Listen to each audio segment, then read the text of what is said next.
Yes, students. Today we will discuss about the pattern of open book examination for DU students, which is to be conducted by the Delhi University for the current year. So let's go. आप लेकिन इस video को शुरू से लेकर आखिर तक देखना, क्योंकि आपको बहुत इसमें फायदा मिलेगा। आपको पता लगेगा कि तैयारी कैसे करनी है और एग्जाम का पैटर्न क्या है। So go, let's go.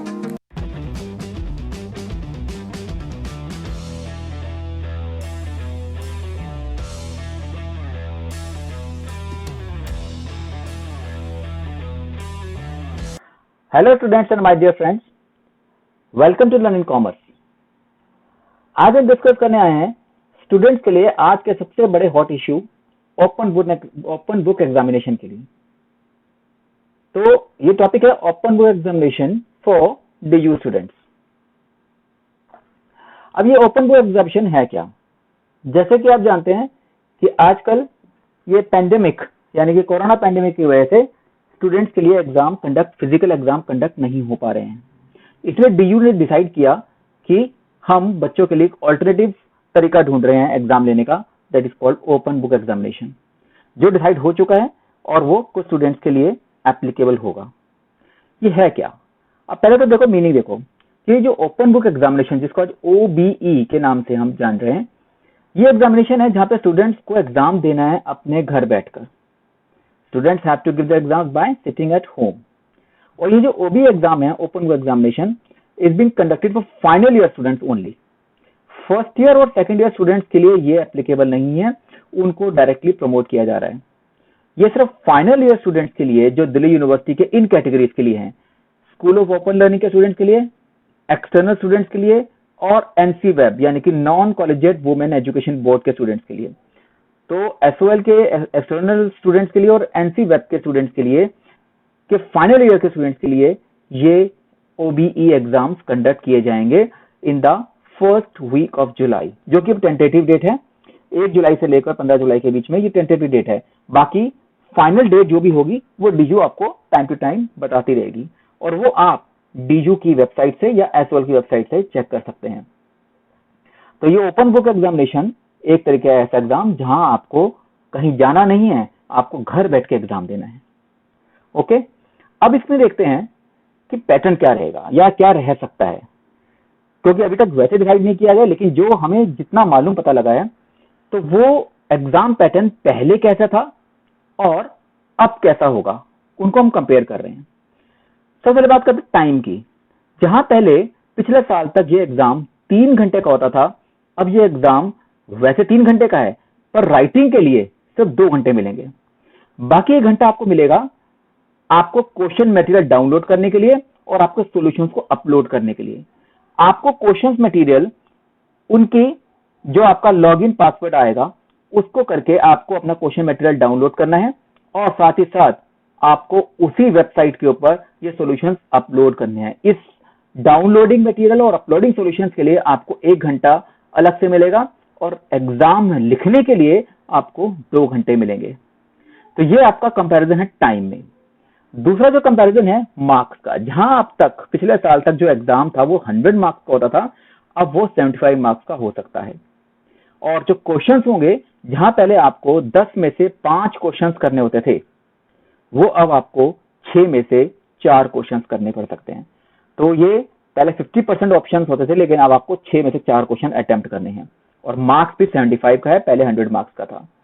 इसका मतलब ये हुआ कि जहां पहले आपको 3 घंटे में 5 क्वेश्चंस करने होते थे, यानी कि 180 मिनट में 5 क्वेश्चंस, यानी कि हर क्वेश्चन के लिए आपको अप्रोक्सीमेटली 36 मिनट मिलते थे, 36 मिनट पर क्वेश्चन। लेकिन वही अब क्योंकि 2 घंटे राइटिंग के लिए मिल रहे हैं और आपको 4 क्वेश्चन करने हैं, मतलब 120 मिनट में 4 क्वेश्चन, तो आपको एक क्वेश्चन के लिए हो सकता है 30 मिनट ही मिले। बाकी लेवल ऑफ डिफिकल्टी बात करते हैं। जहां तक पिछले साल तक जो एग्जाम हो रहे थे उसमें लेवल ज्यादा मुश्किल नहीं होता था, the level was easy. But इस बार के एग्जाम जो ओपन बुक एग्जामिनेशन होगा वो थोड़ा सा डिफिकल्ट हो सकता है, क्योंकि पिछले साल तक जो एग्जाम में क्वेश्चन आते थे वो डायरेक्ट आते थे।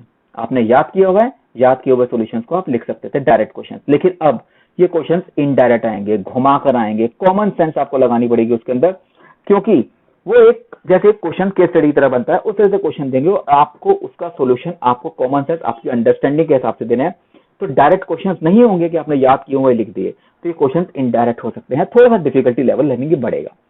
तो ये कंपैरिजन हो गया कि पैटर्न कैसा बनने वाला है आपका इस ओपन बुक एग्जामिनेशन में डीयू स्टूडेंट्स के लिए।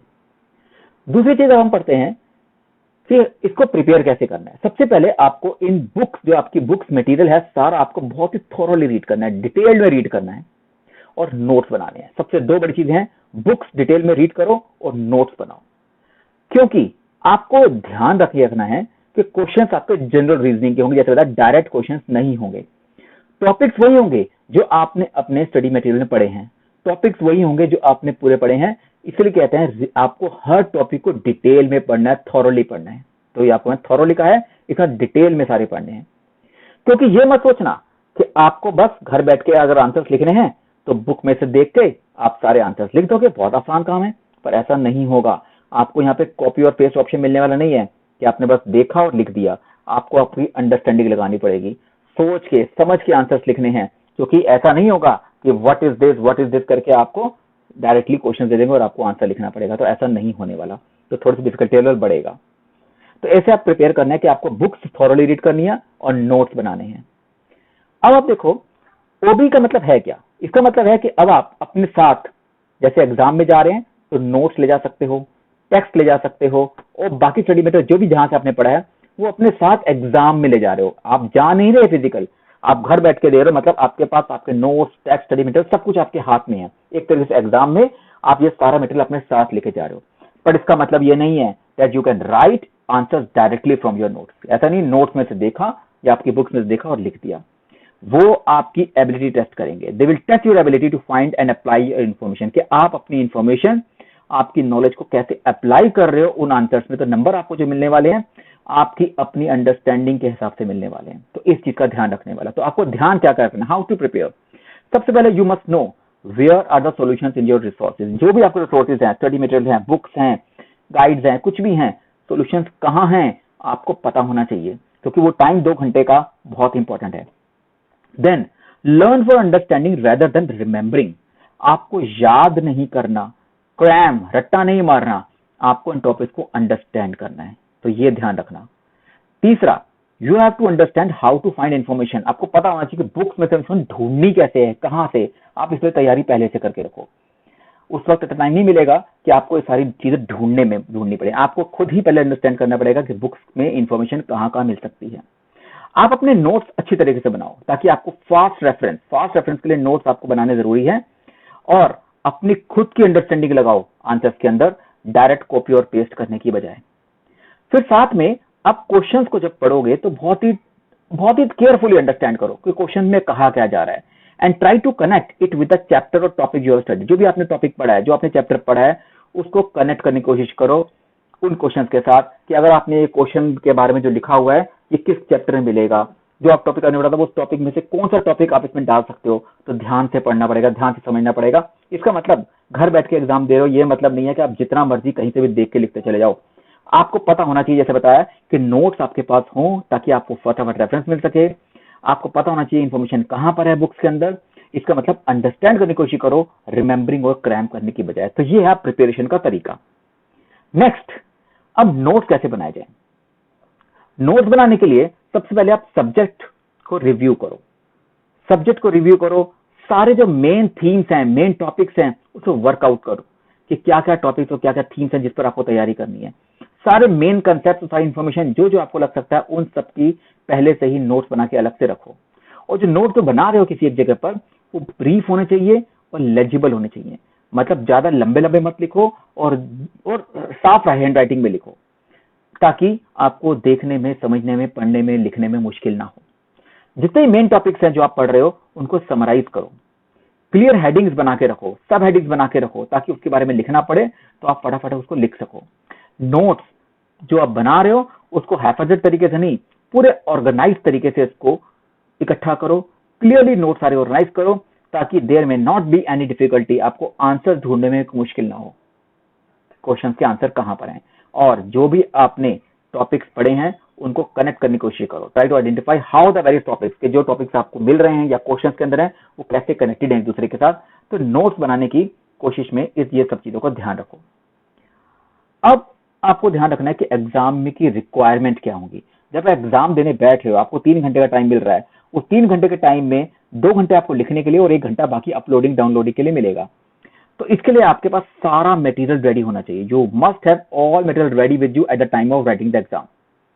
यानी कि आपको इधर उधर भागना ना पड़े, ये चीज कहाँ है वो चीज कहाँ है, आपका मटेरियल रेडी होना चाहिए।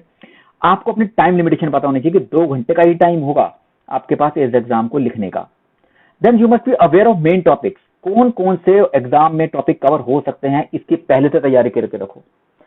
आपको बाद में ये ना हो कि मैंने ये नहीं पढ़ा या वो नहीं देखा या वो नहीं रखा। You must know how much long, कितना लंबा उन आंसर्स को लिखना है, ये भी आपको पहले से तैयारी करके रखनी है।